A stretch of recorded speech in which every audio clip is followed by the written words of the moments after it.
All right.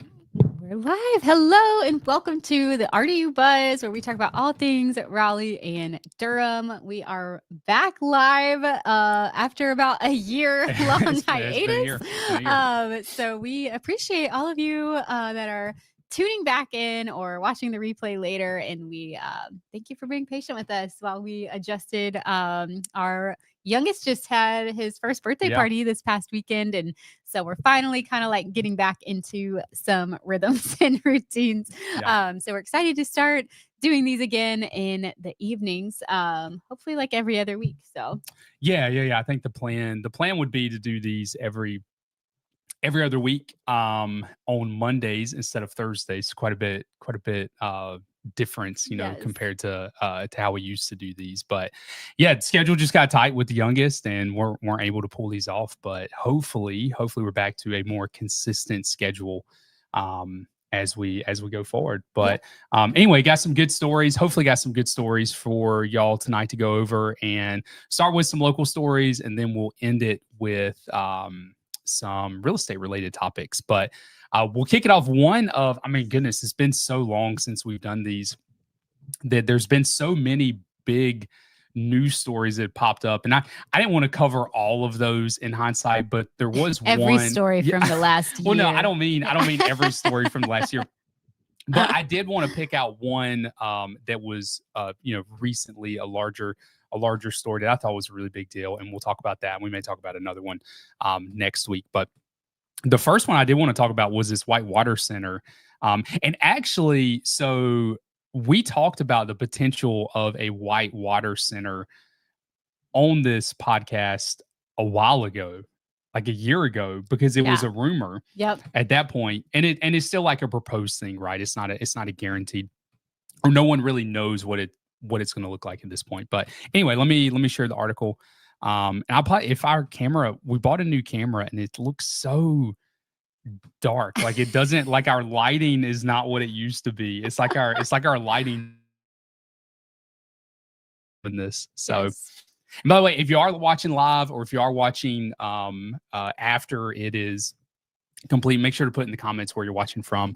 We'd love to know. But yeah, so this whitewater center is being proposed in the Lake Crabtree area, and it made kind of a stir on social media. How do you feel about it? Yeah. So it made a stir. So I initially saw this and was really excited. And when I saw people were upset really about excited. it, I was like, oh, I'm actually kind of surprised that this is raking in a little bit of controversy. But when you think about why people are a little upset about it, I can kind of get it. So essentially, to give some context to this story, in the Lake Crabtree area, that has kind of been like a natural access point with like some trails and stuff like that for a very long time. But I think what people don't realize is this was not a Wake County public park. This was private land that was kind of like on lease for people to use as a park. But that like contract, I suppose you could call it that, is up. And it looks like the actual owner of the land is looking to do something different. So what that's going to look like is going to be, a lot of the concept art looks similar to the Whitewater Center, if you've been or seen pictures, at least in Charlotte, which is more of like a man-made river that you can do like whitewater rafting down. They've got like breweries, and it just looks like a really, really cool place to be. Although it is man-made, I do feel like they still are going to capitalize on the nature surrounding it. And it's going to feel like a more natural thing than like a strip mall or something. I think people's problem is they feel like they're going to Disney-fy like the natural area. Yeah. Did you just hit the microphone? I did, but I have my protective headphones here. So. But it is, I mean, the National Whitewater Center is in Charlotte, and it is substantial in size. This article actually mentions the size, 1,300 acres, which is substantial. The one that they're talking about in the Raleigh area is 100 acres. So significant difference in size compared, like if you're expecting what exists in Charlotte to come to our area, that's not at all what is being proposed. It's going to be like 10 times smaller, but it still looks like it'll bring a lot of the elements that are really fun, because I know people that frequently visit the Whitewater Center, I think really just love going. Like they have a lot of live music, brewery, things like that, more of like a social scene, I guess, which is really cool. But this looks like it'll maybe have like the concept art, the renderings, there's still like a lake and water feature, but it's got like zip lines or something like Yeah, it that. looks So it really seems cool. like it's going to be kind of like a little bit of an adventure park, which I think is going to be fun because it Yep. doesn't look like it's going to be completely catered like to kids per se. But kids would obviously have fun with a lot of those things, like older kids. It's not like an indoor playground or a trampoline park or playground that's really only suitable Yeah. for like young kids. So I like that this is like opening up opportunities for teenagers, young adults, old adults, whoever, to come and have a good time. One of the renderings even has the lake actually as a ice skating rink. So maybe that's Yeah, I something they'll saw do in that. the My winter time. computer's kind of freaking out on me. I don't understand what's going on. But yeah, this image right here that's not loading is the ice skating rink. But Yeah. I mean, I think in general, and it's something that we've talked about on here before, is that there's just not like the Raleigh area sometimes struggles with, like, in my opinion, compared to other larger cities, like things to do. And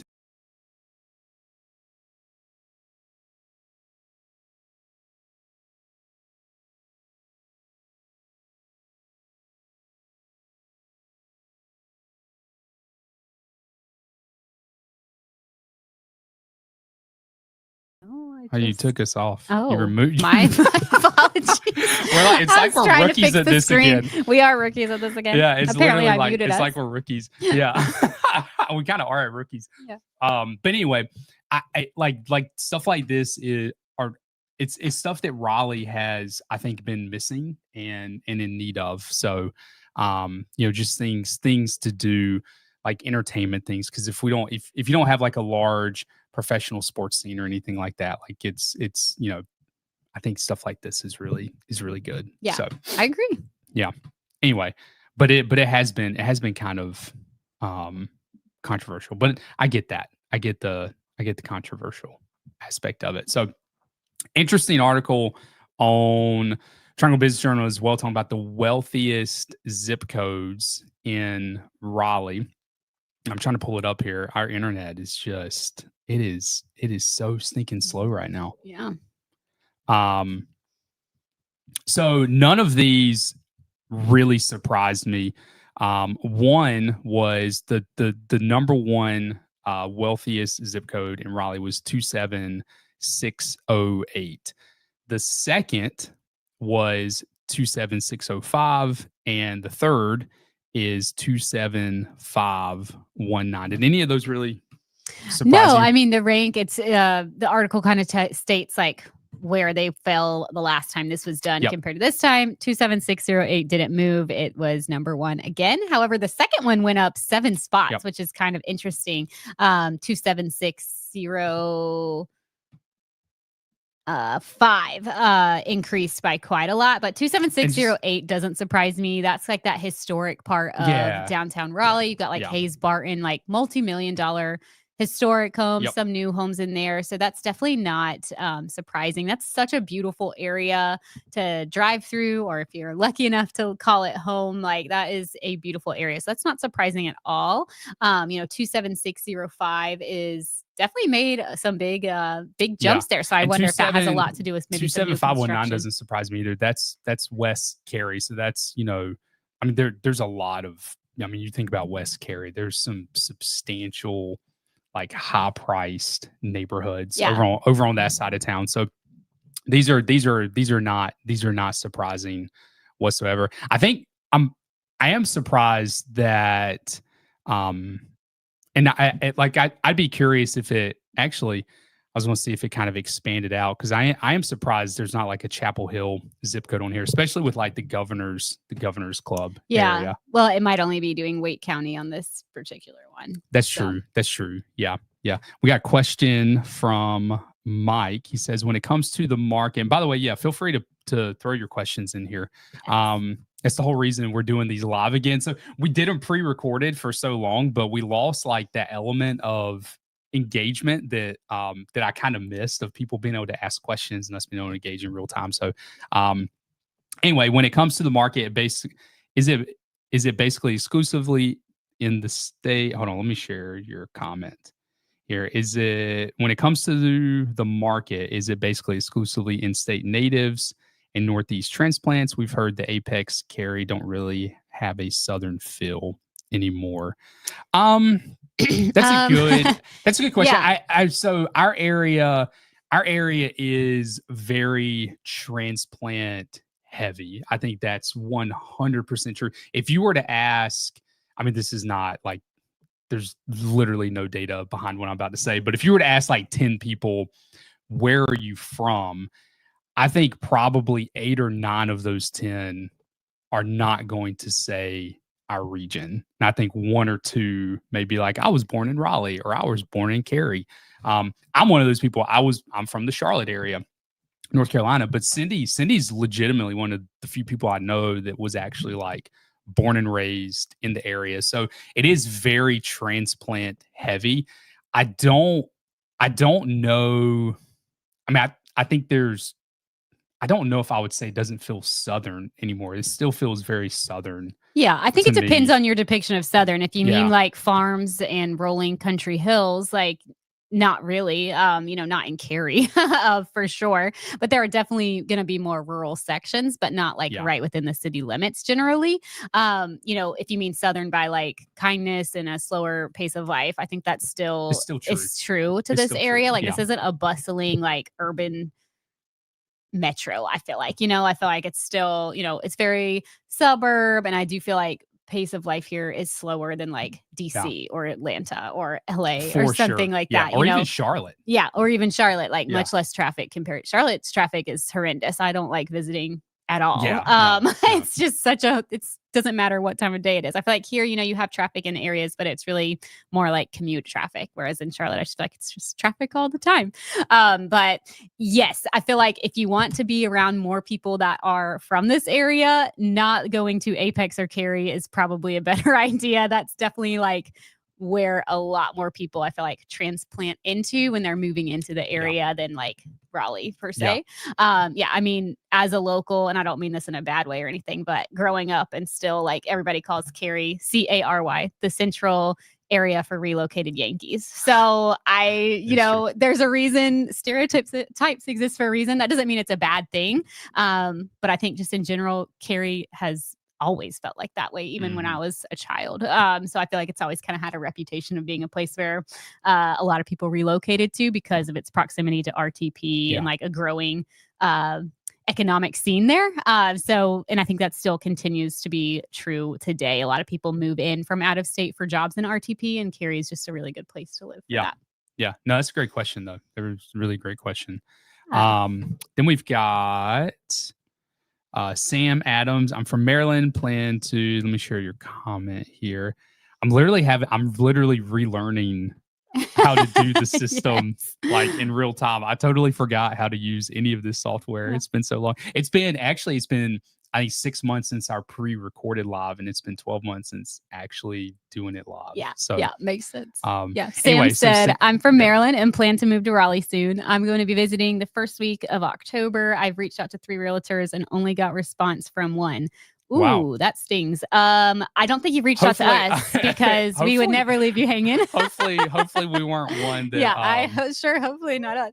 Hopefully we weren't one. And he asked you, is there a good realtor you would recommend with a budget of $325 for a new townhome? Well, I mean, shameless plug here. We are realtors, so we would love the chance to work with you, Sam. But there are a lot of great realtors in the area. So if you don't want to work with us, shoot us an email and we can recommend you some good colleagues of ours too. Yeah. Our contact info will be below in this after it's over. So and a townhome is definitely like a good option for a budget in the 3s. Yeah.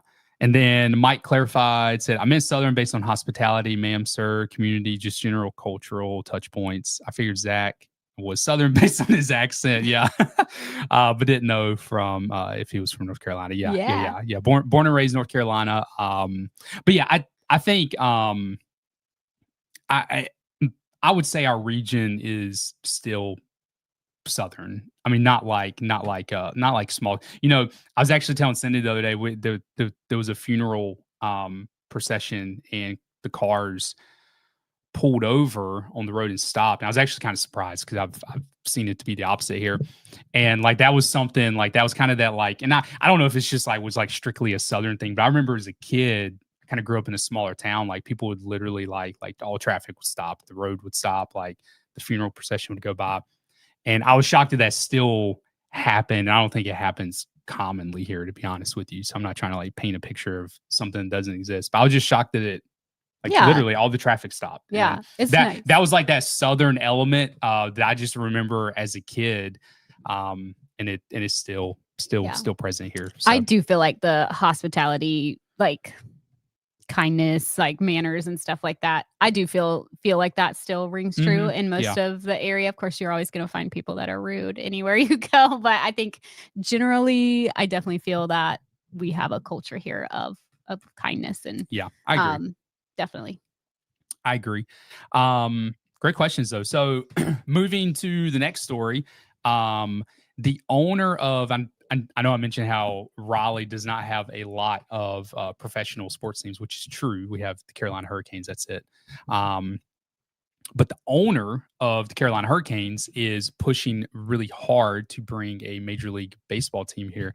And he sat down, had an interview, and was basically talking about where he thinks the stadium could go, like if Raleigh did get a Major League Baseball team. And I think it's going to be it's a stretch. I mean, when you think of the areas that don't have a Major League Baseball team, I mean, it's places like Nashville. I mean, that's a strong competitor there. And so there's a lot of great cities on the list that don't have a Major League Baseball team. So, Raleigh's got a lot of competition in that. But the owner, he actually just bought the Portland Trailblazers, and there was just, and I mean, it's just complete rumors, but it was like, what if he bought them to bring them to Raleigh, and we had the Portland Trailblazers? Well, they wouldn't be the Portland Trailblazers anymore. But I don't know. I mean, can North Carolina really sustain to? I mean, the Hornet. I don't even know how well the Hornet. I don't even know how good the Hornets are anymore. But I don't know if we could. I don't know if our state could sustain two basketball teams. I don't know. Maybe. I mean, we're a big basketball state, so maybe. Yeah. But anyway, that's beside the point. What was interesting is in this article they talked about how there was a variety of sites around Raleigh, to include some. It looked like some downtown that would offer some space for a professional baseball stadium, and it actually mentioned a handful of areas like a lot of acres that would potentially be available, and it even mentioned on here that Wrigley Field in Chicago only sits on 8 acres. That's really which is interesting. Not that. I mean, that's hardly any space. At all. And I mean, it is really surprising. just like right downtown. I remember like driving by it. So that is interesting. Yeah. New York Yankee Stadium sits on 24 acres. So, I mean, you really don't have to have a lot of land. I mean, you've got to have a substantial amount of infrastructure around parking, it. But, road systems. Yeah, but like you don't have to have a ton of land to really pull this off. Yeah, for so sure. Anyway, it was an interesting article. He does own the Carolina Hurricanes, and they're going through that massive expansion at the Lenovo Center is the new name for it. So, but he did state like there's actually not room there. So it's not, if we did get one, it would not be on the same site where the Hurricanes play. Which is kind of a little bit unfortunate because I feel like they're doing all of those expansions to it. So it would kind of be nice, but at the same time, I guess it could propose a lot of traffic issues if you had 2 professional games go. I don't know, like if how much those seasons, they probably don't overlap a lot, but they'd have a little bit of overlap, I think. Yeah, I don't really follow. I follow NFL and college basketball. Yeah, that's really it. Yeah, so I have no hockey idea what ends, happens. I think, in like April or something, and I guess that's kind of where baseball picks up. But regardless, would be a lot of traffic in that one area because that's also where NC State plays football too. So you've got a lot of events kind of happening, a lot of stuff. So it wouldn't be there, but I think it'd be really neat if it was downtown because I think in general, I mean, as a local, where would it be downtown though? I don't know where these plots of land are that would. I don't know, but I think it'd be cool just to brings more to like the restaurant scene and everything downtown. I think it would just enrich that area so much to have something. So if they're going to do it, I personally would hope that they would do it downtown just to like boost the economy down there. Not like take away some rural area or something to build something like that, but bring more traffic into a place that could use the traffic and can handle the traffic because there's a lot going on down there already. Like a lot of restaurants, a lot of bars and stuff that would like make sense to go to before or after a game. Yeah, for sure. Speaking of downtown Raleigh, downtown Raleigh has a really large presence of museums, and it claims to be the Smithsonian of the South. But Yeah. I've never I don't think I've ever seen that name anywhere else outside of I mean, if you're not Raleigh- local to Raleigh- the area, Raleigh you call it that. publications.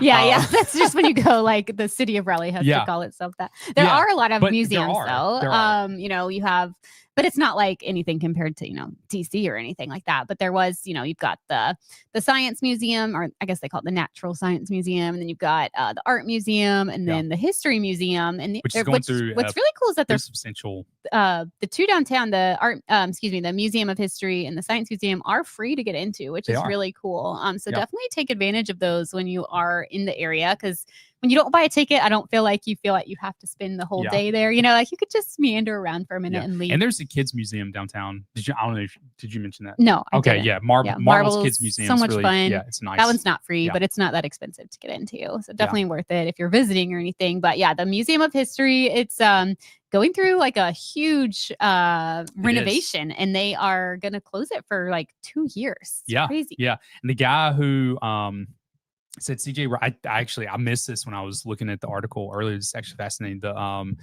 CJ Roberts, who's named the executive director of North Carolina Division of State History Museums, is leading it. He's the one apparently who launched the National World War II Museum in New Orleans, which is a phenomenal museum. Yeah. I mean, it's like top tier. So that's really cool. But yeah, I mean, I guess here's some concept art of what it's going to look like, which I feel like it's quite a bit different than how it looks now. I mean, the glass is interesting. I feel like it could look pretty because they're like hanging all those model planes because, this is like the first flight. So it will be cool to be able to see that from the outside. I do like that. I feel like this does, though, feel like very 2020, right? Like, I'm like, is this a timeless design to go right? Because you can see it from the Capitol. I think I don't know. I mean, it just feels very contemporary. But who cares? As long as what's inside. I think a lot of people care. As long as what's inside it's right next to the state capitol. Like it's a very historic area. So to put like a very contemporary building is kind of weird. Not that what was there felt historic by any means. Like every building, I feel like feels of its time, right? The one that was there kind of looked like it was from like the 80s, I guess. So, but it's $180 million renovation and scheduled to debut in 2028. It's pretty cool. Yeah. So we'll see what happens. I'm curious to see what kind of exhibits they have in there. The last time I walked through there, I felt like it was a little bland and lacking in exhibits. So I'm glad that they're refreshing it some. I'd love to see just more about North Carolina history in there. Yeah, for sure. Yeah. For sure. We do have some more questions in here here we go. What is the current days on market for Wake County compared to last year? Last time we looked, this came from realtor.com. I think it was it 45 compared to 35 last year? Yeah, I believe that's correct. Yeah, without just off the top 35. of my head. So don't quote us exactly on that, but it has increased a lot. So we've seen a lot of changes in the market in 2025 compared to 2024. Obviously, things like slowing down a lot, like not to the point that we would say like, oh, it's totally a buyer's market now. Like it just feels like it's getting there. It depends on the area that you're looking in. We feel like, like some pockets are doing better than others, and some homes will perform significantly better than others. Like gone are the days of just like throwing it on the market with no preparation to get it show ready. I feel like sellers are having to put a lot more effort into getting it ready to go in the market, and then be a lot more flexible on a lot of the terms to get it to the closing table too. Yeah, for sure. Buyers have a lot of leverage right now. And I think that leverage, I mean, it just depends on, and we're going to talk about some housing stuff here in a minute, but up next. But I think that leverage may be limited to at most next year, and I think the market's going to shift back to being a much more seller friendly. Yeah, market. I could see that happening this spring. And kind of speaking towards all of that, new listings have sunk to their lowest listings fall to their lowest recorded low for August, according to Zillow. Yeah, and this is a nationwide trend. So Yeah. So basically what this that was a great question, by the way, about days on market. I love all the questions tonight. This is literally why we wanted to start doing these live again and not just pre-recorded, so we could answer y'all's questions. But so Zillow, so to back up a little bit before we dig into this article, something we've seen this year is a substantial growth in inventory, both nationwide and locally. And what's led to that is a growth in new listings hitting the market, but also a lowered buyer demand than what we've seen in the past. So those two things together have just created kind of this like snowball effect of inventory on the market. But I think this article is basically saying sellers are starting to notice because their neighbor's home is sitting on the market for a really long time, or they talk to their neighbor about selling their house, who is selling their house, and their neighbor's like, hey, listen, it's a really tough time to sell. Maybe you don't want to do this. And so what's happening is sellers are, in Zillow's words, slamming the brakes on putting their homes on the market because they don't want the outcome that they're seeing their neighbors have or their friends have who are selling their homes. And so that is a trend to watch. How long does this go on? Because obviously if inventory comes down because less people are listing their homes and it matches a little better of what the buyer demand is, then you could end up in a little more of a competitive market or a quicker moving market because inventory is going to match, or supply is going to match demand a little better than it does currently. So, but anyway, I thought that was really interesting.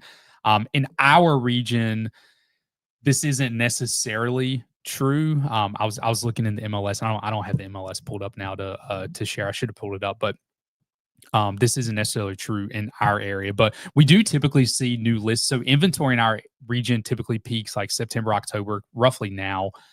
We might have already peaked. I was kind of looking at the data. It looks like maybe we already hit our peak last month. It would be a little earlier than typical, but new listings typically peak like May to June timeframe. So but inventory just continues to build because things stay on the market for longer. Things stay on the market longer, and there are more people. There are people still listing their homes and whatnot, but it's just not as high of a number as you see kind of in those like early summer months. But anyway, I just thought it was interesting because it is like like this could change the market dynamics that we're seeing right now. But I think it would take a long continued trend to do that before we see anything.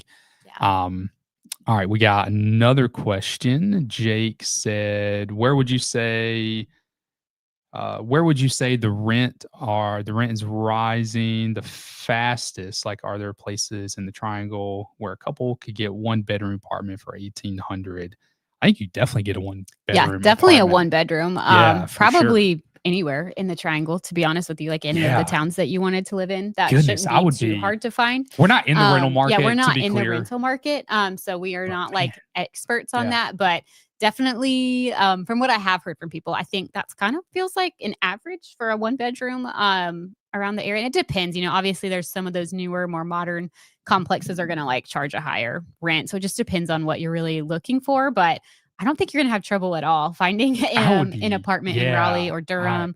Goodness, it just depends on where you want to be. But if you couldn't get a one bed for $1,800, that would be horrible. Yeah. I mean, we listed we rented out a previous home of ours for like $1,800. It was 3 bed, 2 bath. Had a yard. It was on like 3/4 of an acre. Yeah. So I think you could get that in a lot of areas. But again, if you're looking to, if you don't want to be in an apartment complex and you want to be like more in a home, like Acorn and Oak is a great rental agency in the area. They don't help with apartments that I know of, but I know they do have a lot of townhome and single family. Yeah. Most apartments are going to have their own like in-house leasing office that you'll just go directly through. Mm-hmm. So moving on to another housing market article. I actually found this one really interesting. So Lennar, which is one of the larger home builders in the country, I used to think they were the largest, but I don't think they are. I mean, this article says they're second largest. Yeah, I and used to until think like they were the regionally, largest. like I don't know, I think maybe DR they're more Horton, popular I here think than DR they are in other Horton parts. maybe the Yeah. largest. Anyway, Lennar had a I guess like like an investor, maybe like a quarterly investor report. But they made an interesting comment. They told investors on Friday that it is time to pull back for a little bit, which I find really interesting. So Lennar, I mean, in our area, and I think any area that has seen growth over the last several years, I mean, Lennar is literally everywhere. Yeah.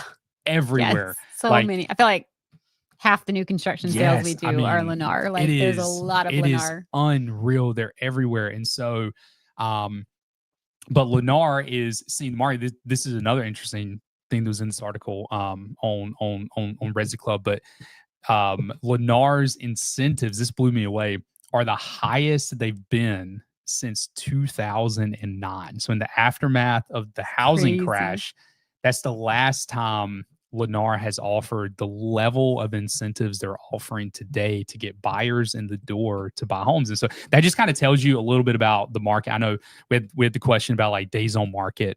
And like that just kind of tells you a little like builders are having to offer incentives to the level that they offered in post '08 housing crash in order to move inventory.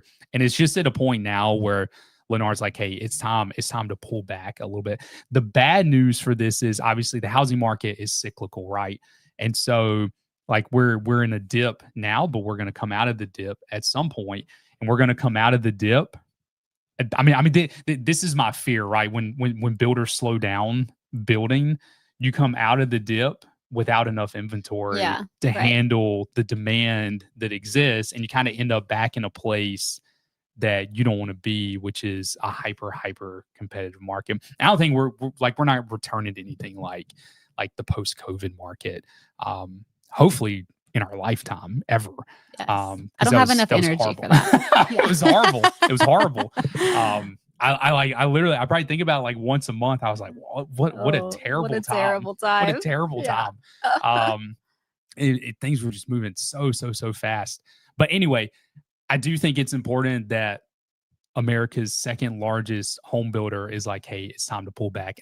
I think if builders pull back too much and then we come out of the dip, then there's not going to be enough inventory to go around, which is also an issue. Yeah. So yeah, it's a hard place. It's a balancing. Like, why would you build stuff if there's not you don't want to bring down the home values next to it by continuing to build. And that's hard for people that live in communities like in Lennar communities where maybe you bought a house and they're still building in them. Like we've experienced that with clients of ours where it's like, oh, how can we compete when Lennar is offering all of these incentives to move a product, because for them, it's just moving a product. But for an existing home seller, it's like it's a home and their mortgage. And, there's a lot more on the line with that. So it's hard. So you hate to see them not selling those products either. So. Yeah. Well, and on mortgage rates, because this is where a lot of this dictates really at the end of the day where the market goes, mortgage rates do. And so 6.35 today, according to Mortgage News Daily. They were 6.1, and then the Fed lowered the rates and mortgage rates went up, which is there you go. which happened, believe it or not, happened last time the Fed cut rates I guess it was September or whenever they cut rates last year. Mortgage rates also went up during that time as well, because mortgage rates aren't tied to specifically what the Fed does. They're looking basically into the future, projecting what they think the Fed is going to do in the future, what the economy is going to do. And it's kind of all, I think, speculation at the end of the day. But what I believe, my understanding, very limited understanding of mortgage rates, because it's not necessarily the world that I live in. But my understanding, the reason mortgage rates went up is just based on the lack of certainty. I think investors were counting that there would be multiple cuts coming this year. Mm-hmm. And I think after the Fed chair came out, I think there was some pessimism as to, will there be more cuts? how many cuts will there be? What will those cuts look like? And so as a result, mortgage rates actually increased after the Fed cut their rates. Yeah. So which is great news. yeah. I mean, but it's what happened last time. So Yep. I if you remember followed that. Same thing last September. if you followed mortgage rates, which if you're a normal person, you probably haven't. But if you followed mortgage rates over the last several years, I mean, this is the reality. Like literally, mortgage rates will drop. They'll drop to a really low number. You'll get like all these like, social media posts from the real estate world of mortgage rates are the lowest they've been in 18 months or 2 years or 3 years. 48 hours. And and it's literally, it's like for 48 hours and then they go right back to almost where they were. But at the end of the day, they are substantially lower than they have been. I mean, 6.3 is better than 7.1 for sure. And so like there is a little bit of victory in this, but it's January 6th of this year, they were 7.16.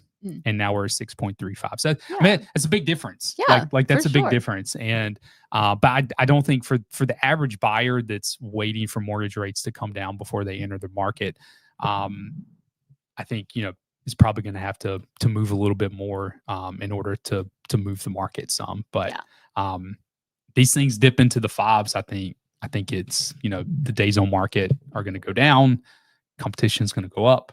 And we'll start coming out into we'll be back in the multiple offers situation a different world. So, but anyway, I appreciate y'all tuning in tonight and all the questions. It was really good.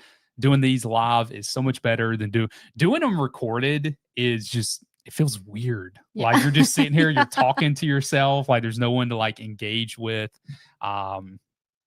And I wasn't on them, so they just weren't. You were as on good, some naturally. that were pre-recorded. I think I was only on one. Maybe, yeah. I mean, it is. I think it is better when you're on here because it's just it feels like I'm just talking into the void, basically. So yeah.